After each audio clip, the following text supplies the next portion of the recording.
He moves with grace, a name betrayed, lost in the race. Enemies cloaked as friends in disguise, the truth obscured behind silver lies. He's the ghost in the night, a phantom of fate, chasing justice in silence before it's too late. With a heart full of fire and a mind like a blade, he'll rewrite the story, no debts left unpaid.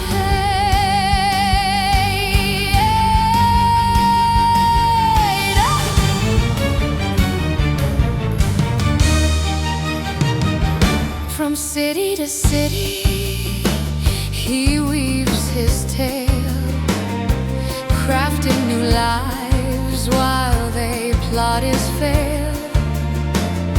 A soldier of fortune with vengeance inside, dismantling the system, igniting the fight. He's the ghost in the night, a phantom of fate, chasing justice in silence before it's too late. With a heart full of fire and a mind like a blade, he'll rewrite the story, no debts left unpaid. In a world on the brink, where power corrupts, he'll don a new mask as the tension erupts, with secrets to spill and the truth in his hands. He'll stand against tyrants and shatter their plans. He's the ghost in the night, a phantom of fate, chasing justice in silence before it's too late. With a heart full of fire and a mind like a blade, he'll rewrite the story, no debts left unpaid. So remember the name, though it may be unknown, for in every shadow a reckoning's grown. He's the whisper of justice in a world full of lies, a hero among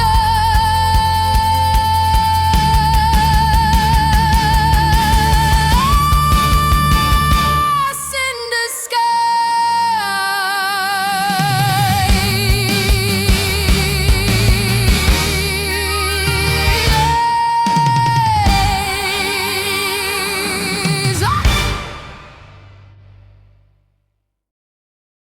Here is something I am curious of. It may be capable of bypassing whatever barriers separate us or keep this from happening. A question I would have for God. What would you say to Lucifer if he was still here? Would you apologize for anything? Would you stand by your decisions? Would you show any form of regret? My reason for asking these things should be obvious. Despite my personal experiences, which you've left me in a loop of contradictions, it's like you took some sort of truth and hid it within an overstocked supply of fabrications and stories that conflict with each other. My assumption is that you're doing this to confuse me to who I truly am. Or maybe you're nervous about me achieving something no one else has been able to yet. You see, you and your angels tell me that Lucifer was destroyed by God when he rose up against him. However, that conflicts with my memories and the trail of historical evidence that says that he was anything but destroyed. Also promoting these fabricated accounts about Lucifer by those claiming to be angels is promoting a lie, which angels can't do. They are sinless in nature. It's not in them to lie. It's not a concept they turn to as an answer to problems. I know this to be true because the angelic essence in me, that remnant that never disappears and is always with us from my time as Lucifer, rejects these concepts and tales that claim such lies.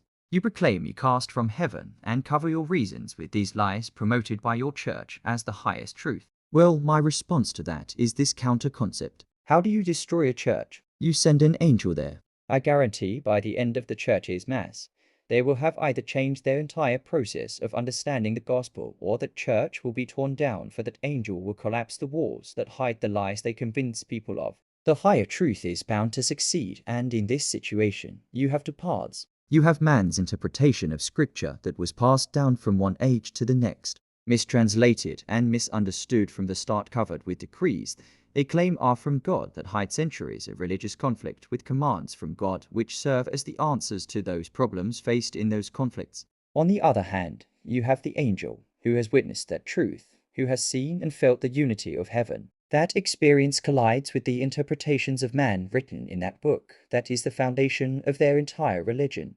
They have gone to battle with spiritual forces proclaiming these false beliefs and misinterpretations. They have conquered nations and established new ways of ruling based on these misinterpretations. The records of history are warped by ruling tyrants, in the same fashion that the Bible has been warped to contradict itself. Yet, as an angel, someone who has stood in heaven and is even a part of the stories inside its pages, I know the truth as well, and that just because man has lost sight or misinterpreted the truth for whatever reason, it does not mean that God is false or not true. There is a truth out there, somewhere, that has not been tainted by man's interference. However, I am not interested in that. What truth I have understood is enough for me, and that's all that matters at this time. I've come to realize that this society that mankind has become is like a cancer.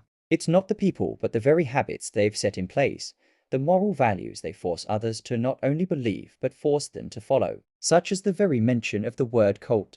As someone who has lived many lives, who has been there for the very foundations when that word was first conceived, and who many of the old cult orders are seeking, have been waiting for him to reincarnate again, I find this taint caused by madmen offensive to the very definition of the word. People like Jim Jones and Charles Manson, suicidal fanatics and heretics that this system of government has vilified because of others' actions that had the word cult associated to them.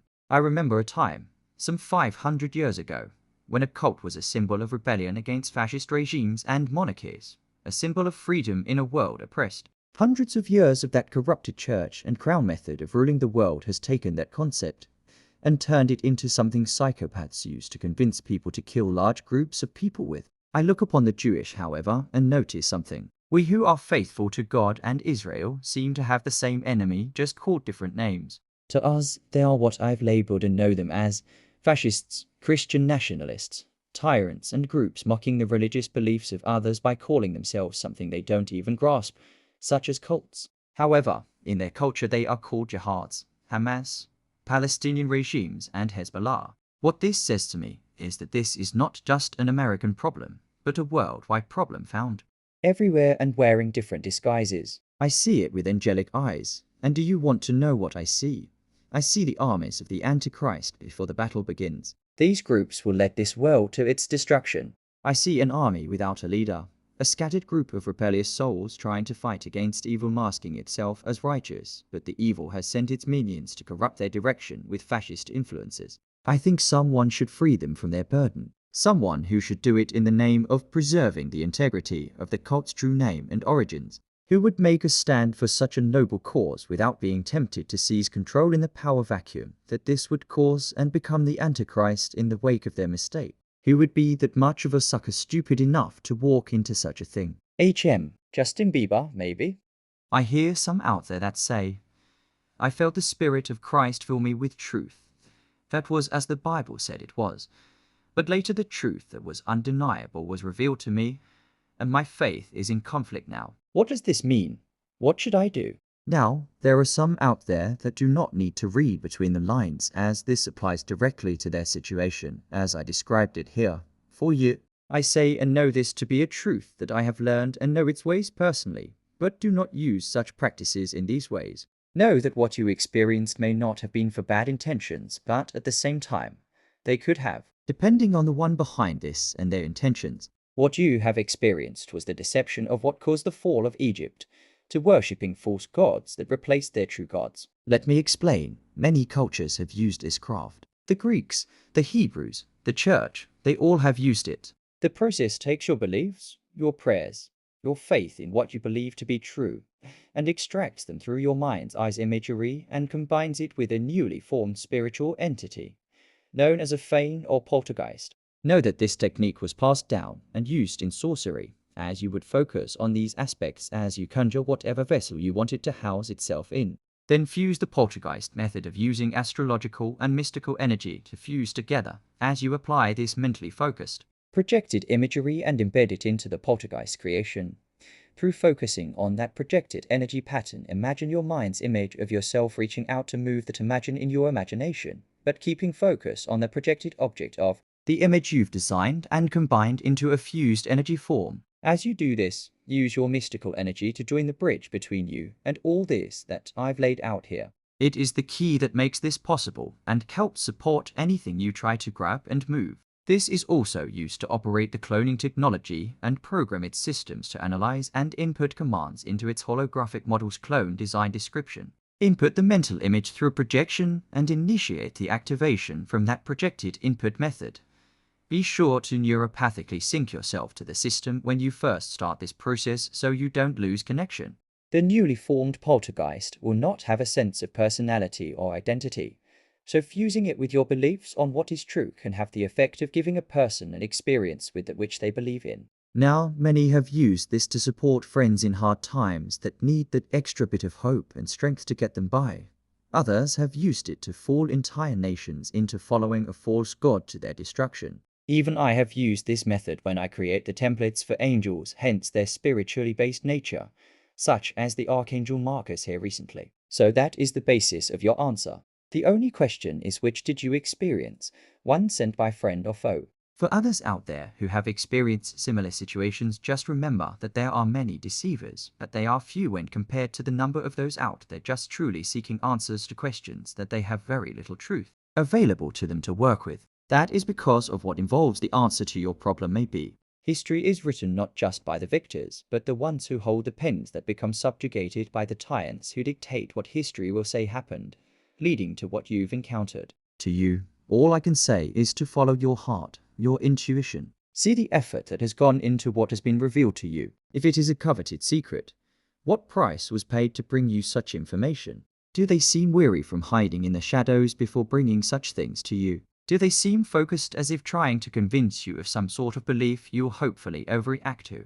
Question your surroundings when all other logical choices seem spent. Now back to my creation. Having said that, let me show you what I mean. Now to sculpt and mold the aspect of evil, temptation, and the drive of desire towards the evolution of life. Evolution is his ultimate goal and higher purpose. Though many will assume him to be evil in nature, that is only to those without the gift of intelligence or higher awareness.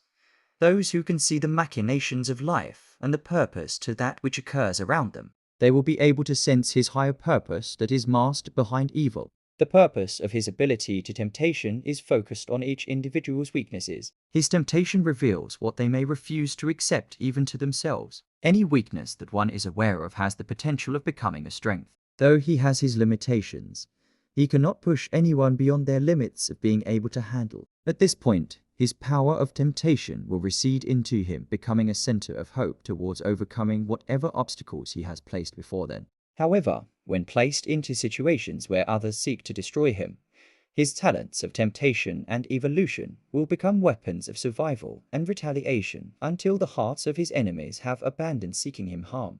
Because his ultimate goal and purpose is to promote the inner strength and self-confidence of a person's ambitions to lead them towards becoming more than what they believe themselves to be, providing the necessary fuel for life's evolution on all scales, from personal to an entire civilization's population path towards forming a society. I have also instilled a failsafe backup in case his myths and legends consume his purpose of design.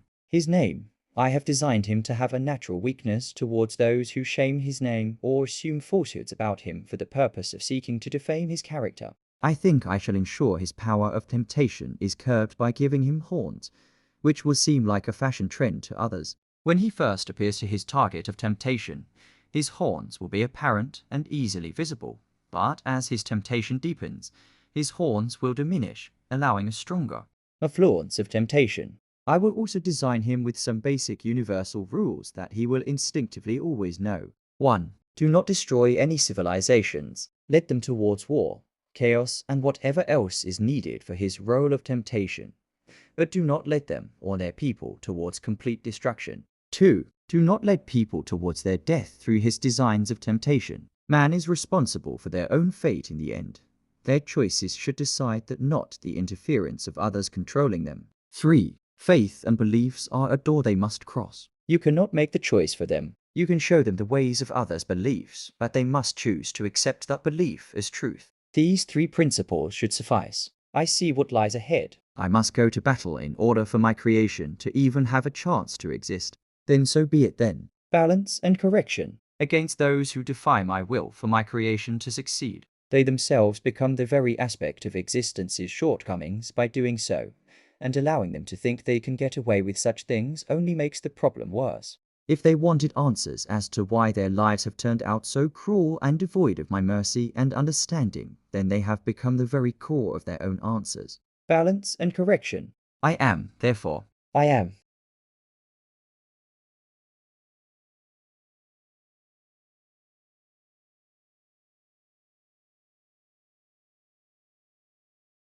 Almost ready to restart the human repopulation protocol. Are you uploaded with all the necessary information, Noah? You are the storyteller, correct?